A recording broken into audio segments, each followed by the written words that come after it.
Hello, कैसे हैं आप लोग? बढ़िया। आज की क्लास क्लासिफिकेशन की ही सेकंड क्लास है। कल जो हमने क्लासिफिकेशन के टाइप्स के बारे में स्टडी किया था, कल की क्लास में आप देखिएगा, वहाँ पर अब क्लासिफिकेशन के बारे में आगे हमको क्या पढ़ना है। क्लासिफिकेशन पूरी बायोलॉजी का आधार है और इस बेसिक टॉपिक के साथ आप पूरी बायोलॉजी को पढ़ेंगे तो ज़्यादा वो इफेक्टिव भी होगा और पढ़ने में सरलता भी होगी।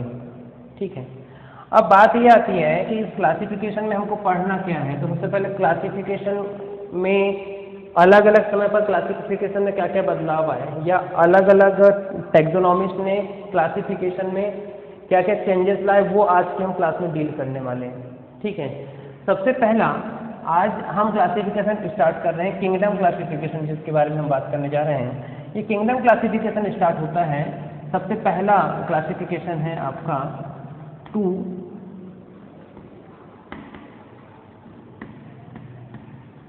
किंगडम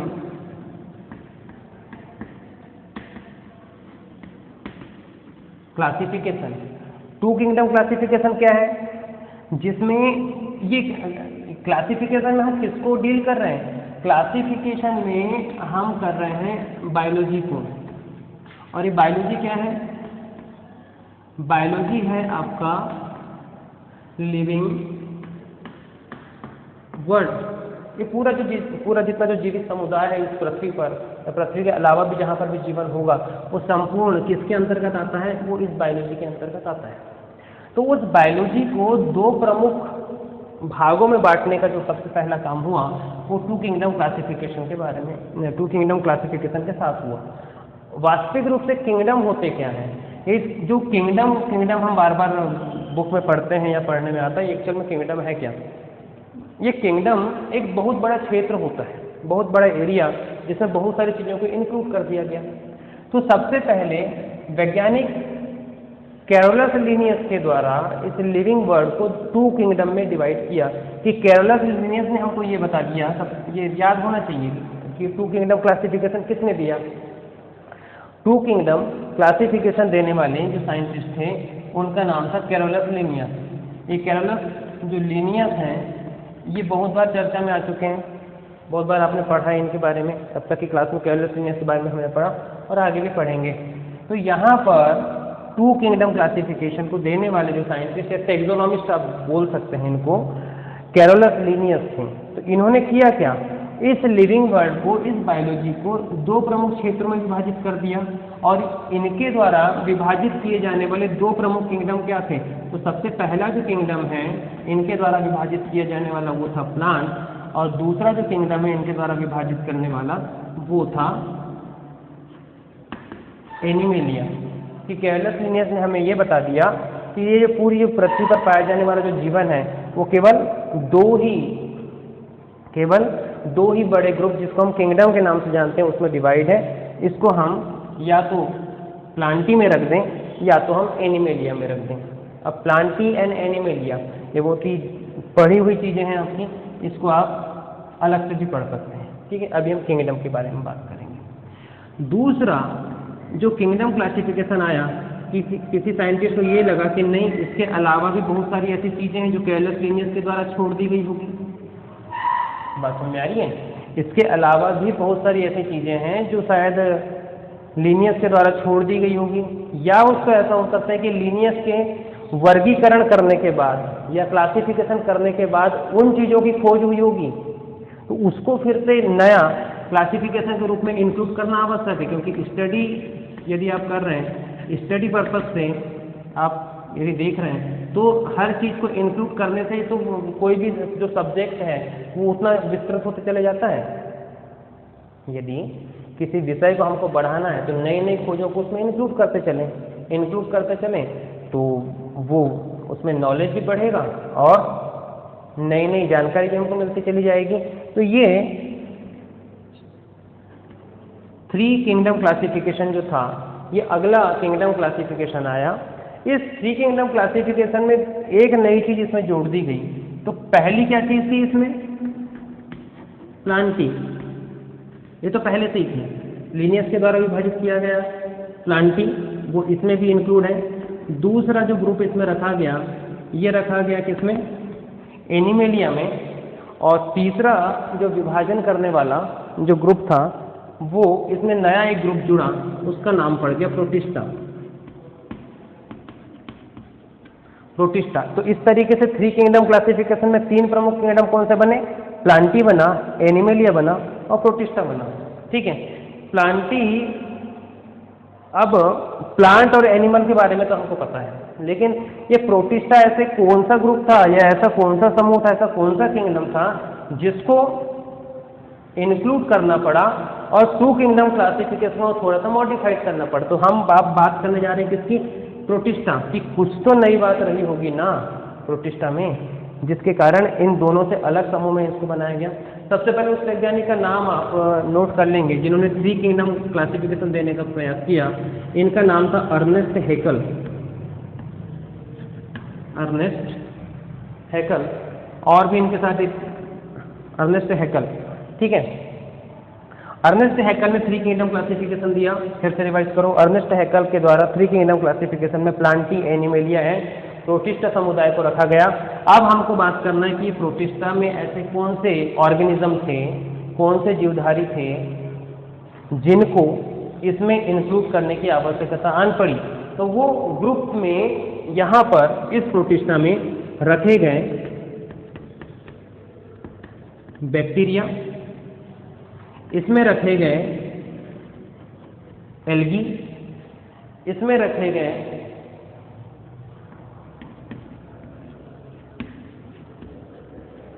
प्रोटोजोआ, इसमें रखे गए multi cellular fungi. Multi cellular fungi, protozoa, algae and bacteria, ये अर्नेस्ट हैकल के द्वारा बनाए हुए नए किंगडम के प्रमुख सदस्य थे, जिसके कारण इस किंगडम का नाम 3 kingdom classification Plantae, animalia and protista के रूप में इसको जाना गया। ठीक है, ये आपके 2 kingdom, 2 kingdom classification, 3 kingdom classification यहाँ पर कंप्लीट होता है। पूछा जाने वाला प्रश्न यही होता है कि 3 kingdom which is the newest kingdom included by Ernest Haeckel in 3 kingdom classification. तो आपका आंसर आएगा प्रोटिस्टा, कि अर्नेस्ट हैकल के द्वारा 3 किंगडम क्लासिफिकेशन में वह कौन सा नया ग्रुप जोड़ा गया, तो प्रोटिस्टा को जोड़ा गया। दूसरा क्वेश्चन यहाँ से आपका बनेगा कि 3 किंगडम क्लासिफिकेशन किसका दिया हुआ है, तो अर्नेस्ट हैकल का दिया हुआ है। 2 किंगडम क्लासिफिकेशन में प्रमुख 2 किंगडम क्या थे, तो प्लांटी था और एनिमेलिया था। और 2 किंगडम क्लासिफिकेशन को देने वाले टेक्सोनोमिस्ट वैज्ञानिक का नाम क्या था, तो कैलस लिनियस। प्रश्नों का जो डिजाइन होता है वो इस टाइप से होता है इन टॉपिक पे। ठीक है, इसके बाद जब और भी नई खोजें हुई तो ये इन किंगडम से काम नहीं चला।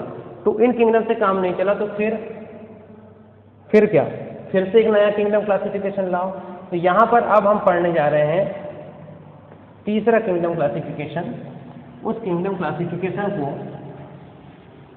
हम जानेंगे एक नए नाम से, और इसका नाम होगा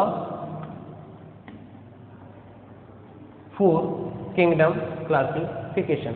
अब पूरे लिविंग वर्ल्ड को कितने बड़े समूह में विभाजित करने की आवश्यकता आन पड़ी, इसको आन पड़ी 4 किंगडम। मतलब अब कितने जगत बनाने पड़ेंगे इस बायोलॉजी के, अब बनाने पड़ेंगे 4 जगत। ठीक है, ये एक न्यूएस्ट क्लासिफिकेशन है। इसमें बहुत सारे टेक्सोनॉमिस्ट का मिला जुला वर्क था। 1956 में इसको दिया गया, और Copeland and Lynn Margulis, scientist Copeland and Lynn Margulis के नाम से इसको हम जानेंगे कि ये 2 वैज्ञानिक थे इसमें प्रमुख। इसके साथ साथ फिर एक नया क्वेश्चन आपके सामने तैयार है कि 4 किंगडम क्लासिफिकेशन को देने वाले साइंटिस्ट कौन थे प्रमुख। बहुत सारे टेक्सोनॉमिस्ट थे। यदि आप डिफरेंट बुक्स को बायोलॉजी की पढ़ेंगे तो इस 4 किंगडम क्लासिफिकेशन के बहुत सारे ऐसे डिजाइनर या फिर टेक्सोनॉमिस्ट के नाम आपके सामने आ जाएंगे, लेकिन उसमें प्रमुख याद रखना कोपलैंड एंड लैन मार्गुलिस, ये 4 किंगडम क्लासिफिकेशन को देने वाले वैज्ञानिक थे। अब इस 4 किंगडम क्लासिफिकेशन में वो 4 चीजें क्या थी जिनको यहाँ पर इंक्लूड किया गया। तो पहला जो किंगडम है बेटा इसका, ये है मोनेरा। पहला किंगडम क्या है इसका? मोनेरा। दूसरा किंगडम, एक मिनट, पहला किंगडम थोड़ा इधर लिखते हैं इसको, मोनेरा। दूसरा किंगडम इसका आएगा प्रोटोकिस्टा।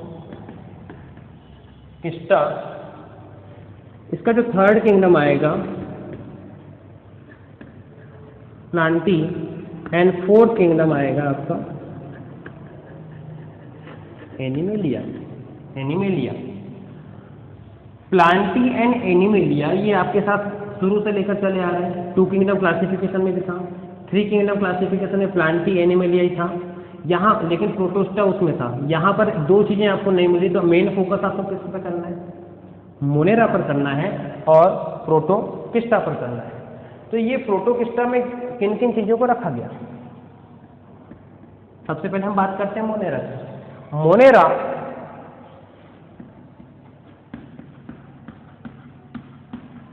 प्रोकैरियोटिक ऑर्गेनिज्म था। मोनेरा कौन था? कौन था मोनेरा? मोनेरा में किसको रखा गया?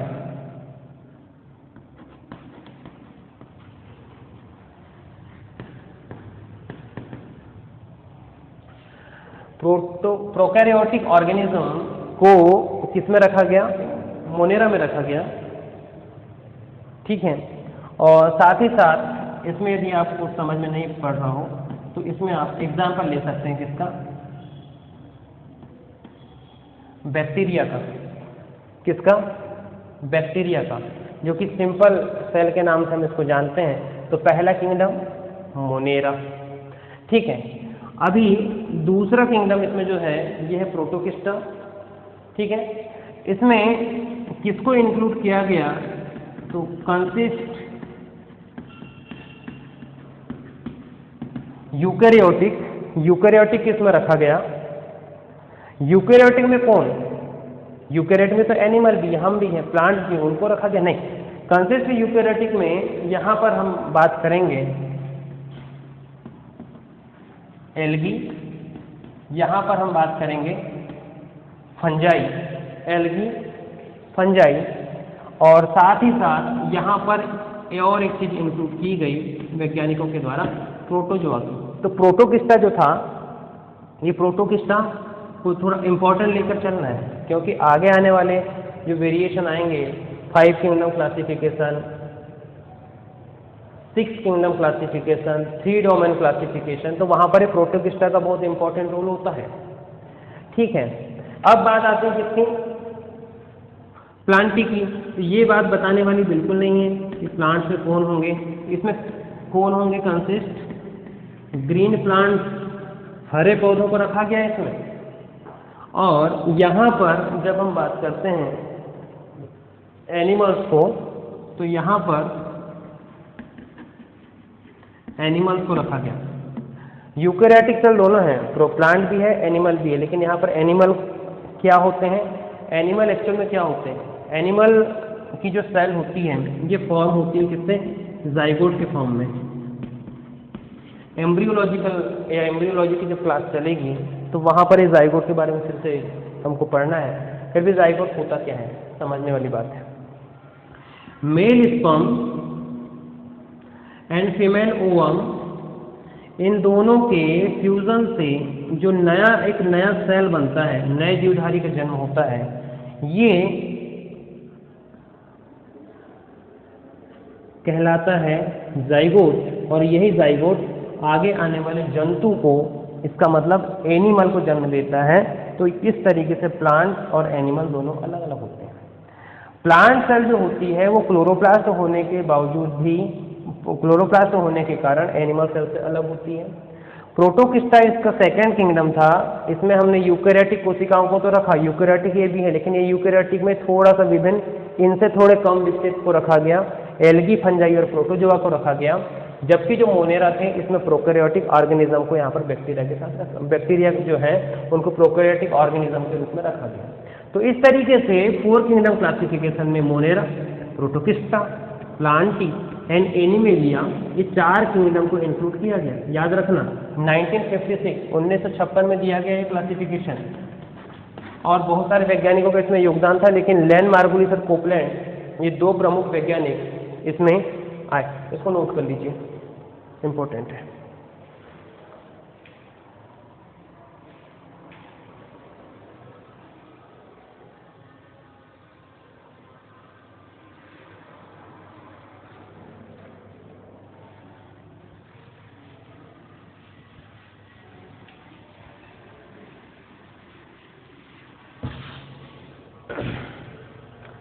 अब हम बात कर रहे हैं क्लासिफिकेशन नंबर 4 मतलब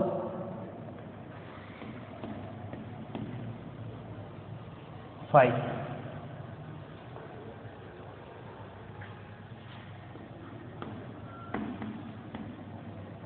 5 किंगडम क्लासिफिकेशन। 5 किंगडम क्लासिफिकेशन ये अब तक का सबसे ज़्यादा सर्वमान्य किया गया, ये यूनिवर्सल क्लासिफिकेशन माना जाता है ना।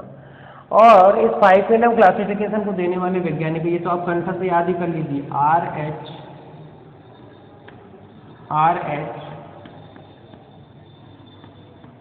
विटेकर के द्वारा ये वर्गीकरण दिया गया। R.H. विटेकर के अनुसार बायोलॉजी और लिविंग वर्ल्ड, जीवित समुदाय, जीवित विश्व, ये विभाजित हुआ कितने बड़े समुदाय में? 5। कितने समुदाय में? 5। तो वो 5 बड़े किंगडम क्या थे? ये था मोनेरा, दूसरा था प्रोटिस्टा, तीसरा था फंजाई, चौथा था Plantae, and next and last that is animalia. इस वर्गीकरण के आधार पर ही वर्तमान बायोलॉजी को हम अध्ययन करते हैं या पढ़ा जाता है। ध्यान देना, अभी इस 5 किंगडम क्लासिफिकेशन को हम बहुत ज़्यादा डिटेल में नहीं पढ़ रहे हैं। कारण है कि हमको डिफरेंट टाइप्स ऑफ क्लासिफिकेशन पहले कंप्लीट करने हैं, उसके बाद आपका सिर्फ 5 किंगडम क्लासिफिकेशन पर ही पूरी बायोलॉजी या आगे की जो क्लासेस है पूरे 5 किंगडम क्लासिफिकेशन पर ही पढ़ेंगे। ठीक है।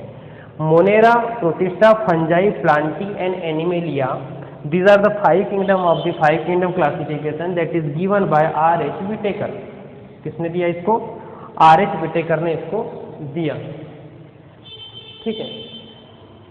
अब बात ये आती है कि मोनेरा, प्रोटिस्टा, फंजाई में हम अंतर कैसे स्पष्ट करें, तो इसका जो डिस्क्रिप्शन आपको मिलेगा वो आपको आगे की क्लास में मिलेगा, है ना। अभी हम सिर्फ क्लासिफिकेशन के प्रकारों को ज़्यादा फोकस कर रहे हैं आज की क्लास में। ठीक है। यहाँ पर अब जो नेक्स्ट आपको मैं बताने जा रहा हूँ,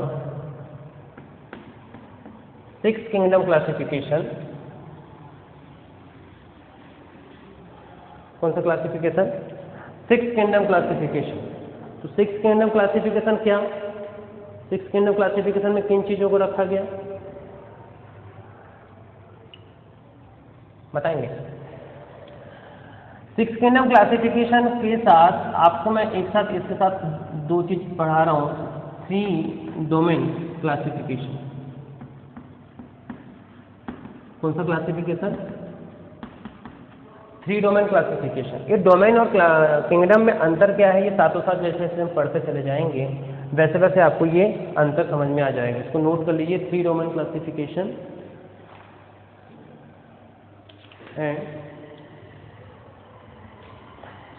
क्योंकि ये क्लासिफिकेशन अभी का लेटेस्ट है, मतलब 5 किंगडम क्लासिफिकेशन के बाद इसको रखा गया, इसलिए इसको थोड़ा पढ़ना ज़्यादा जरूरी हो जाता है। 3 किंगडम क्लासिफिकेशन को देने वाले वैज्ञानिक का नाम था कार्ल वूज। कार्ल वूज ने इसको दिया, या कार्ल वूज के नाम से इसको हम जानते हैं। ठीक है। अब हम बात कर रहे हैं कि ये क्लासिफिकेशन किस आधार पर दिया गया। याद रखना, ये क्वेश्चन एक बार पूछा गया आपके पीएमटी में, एआई पीएमटी में कि what is the basic principle of the 6 kingdom classification और 3 domain classification given by Carl Woese, की कार्ल हुस के द्वारा दिया गया 6 किंगडम क्लासिफिकेशन और 3 डोमेन क्लासिफिकेशन का प्रमुख आधार क्या था। तो याद रखना इसका जो प्रमुख आधार था राइबोसोमल आरएनए। ये किस पर आधारित था, किस पर डिपेंड था? राइबोसोमल आरएनए पर आधारित 5 किंगडम क्लासिफिकेशन। इसके पहले जब हमने पढ़े ना उसमें भी आधारभूत लक्षण मैं आपको बताऊंगा, लेकिन 5 किंगडम क्लासिफिकेशन आपको बहुत विस्तृत पढ़ना है, इसलिए उसको आज हमने शॉर्ट में लिए। आज हम पूरे क्लासिफिकेशन के टाइप को कंप्लीट करना, बार बार बोल रहा हूँ। राइबोसोमल आरएनए पर यह आधारित 6 किंगडम क्लासिफिकेशन था और इसके साथ यहाँ पर जो वर्गीकरण का प्रमुख आधार बना, ये बना प्रिंसिपल लाइन ऑफ इवोल्यूशन पर आधारित था। दोनों प्रमुख बातें हैं इस क्लासिफिकेशन की, राइबोसोमल आरएनए पर आधारित था और प्रिंसिपल लाइन ऑफ इवोल्यूशन पर आधारित था कि उत्पत्ति के बाद में किस प्रकार से उनमें परिवर्तन आते गए। राइबोसोमल आरएनए इसीलिए कि जैसे जैसे जंतुओं में या जीवधारियों में परिवर्तन आगे आते गया तो उनके जेनेटिक मटेरियल आरएनए में क्या परिवर्तन आया, ठीक है। राइबोसोमल आरएनए में कभी ये प्रश्न यदि और इसमें यदि क्रिएटिविटी डालना या इसको टफेस्ट करना है तो कौन सा राइबोसोम, कौन सा आरएनए? 16S टाइप का, याद रखना 16S है ना, राइबोसोम पढ़ा होगा आपने। तो 16S टाइप के राइबोसोम वाला आरएनए के पर आधारित क्लासिफिकेशन, जिसको हम 6 किंगडम क्लासिफिकेशन या 3 डोमेन क्लासिफिकेशन के नाम से जानते हैं। देने वाले वैज्ञानिक का नाम था कार्ल वुज। अच्छे से कंठस्थ कर लीजिए इसको। 6 किंगडम क्लासिफिकेशन कार्ल वुज के बारे के को फॉर्म में दिया गया।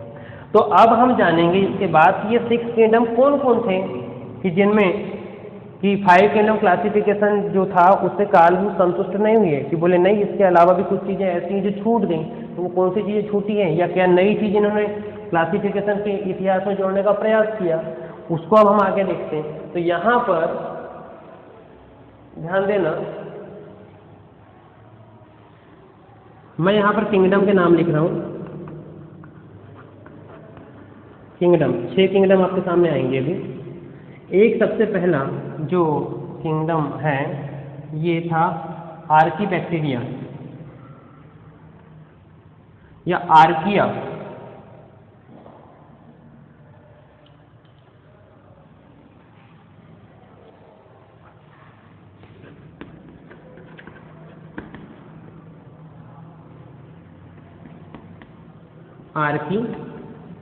बैक्टीरिया, ठीक है।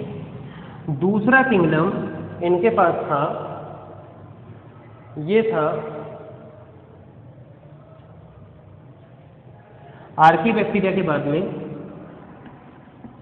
True bacteria. कहते हैं वास्तविक बैक्टीरिया एंड आर्की, अभी बता रहा हूँ आपको Archie bacteria and true bacteria में अंतर क्या है। इसके बाद में यहाँ पर आएंगे प्रोटिस्टा। तीसरा किंगडम आपको कौन सा मिला? प्रोटिस्टा मिला। तीसरा किंगडम प्रोटिस्टा मिला। चौथा किंगडम आपके सामने आएगा इस क्लासिफिकेशन के अंतर्गत फंजाई।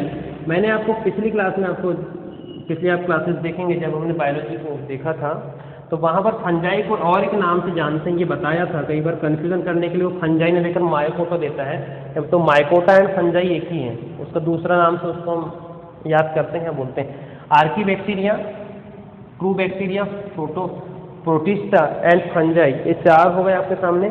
और जो 2 यूनिवर्सल चल रहे हैं इसके बारे में तो बात ही नहीं करनी, मतलब ये आपको बहुत अच्छे तरीके से याद है।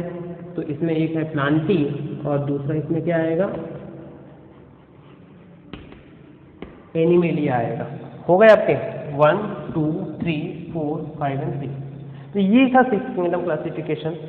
अब इसमें बात आती है कि तो प्रोटिस्टा के बारे में अभी थोड़ी देर पहले आपने पढ़ा, प्रोटिस्टा होता क्या है ना, जिसमें फंजाई,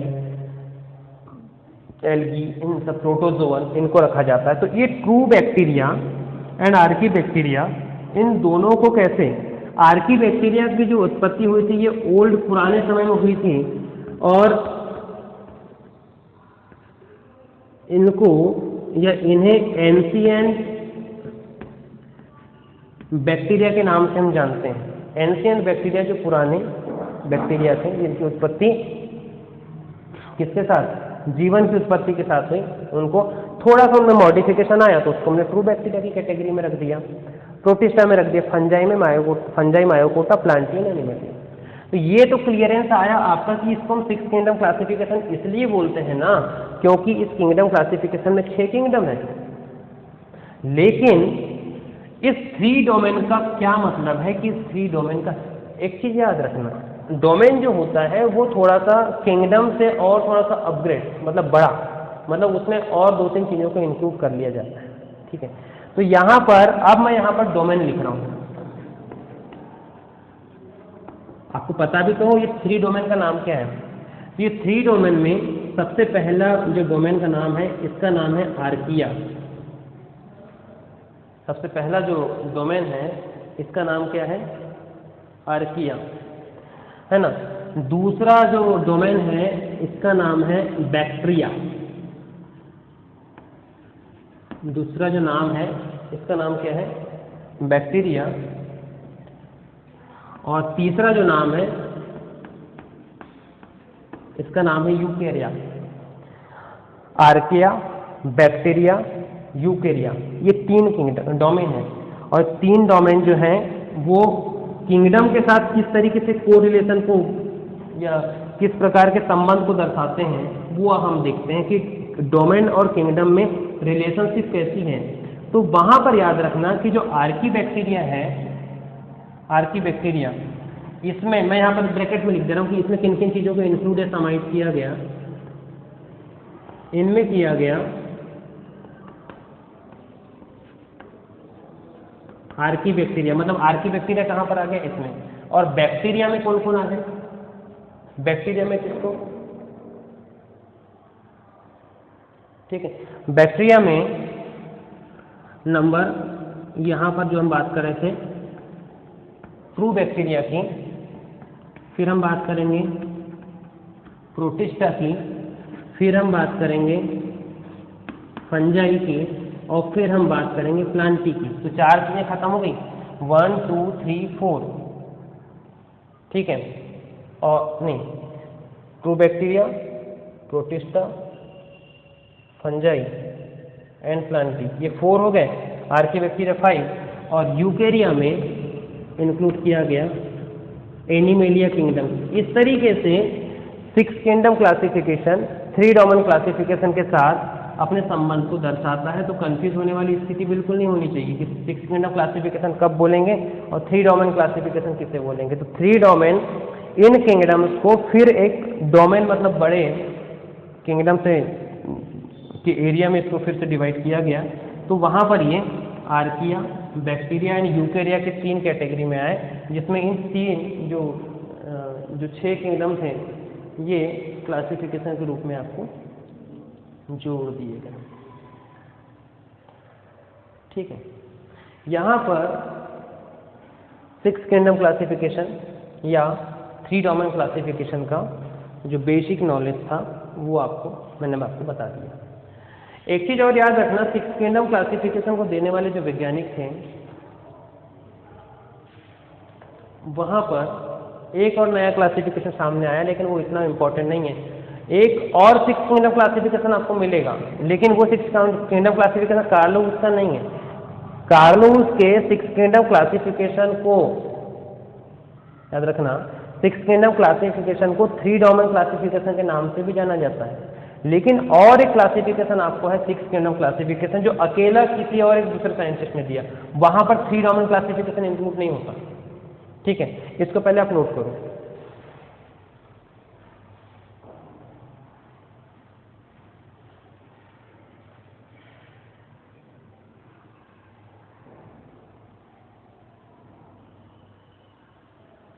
ठीक है, अभी हो गया है कंप्लीट। 6 किंगडम क्लासिफिकेशन फिर से एक बार, है ना। नंबर 5, 3 डोमेन अलग है और 6 किंगडम अकेला अलग है।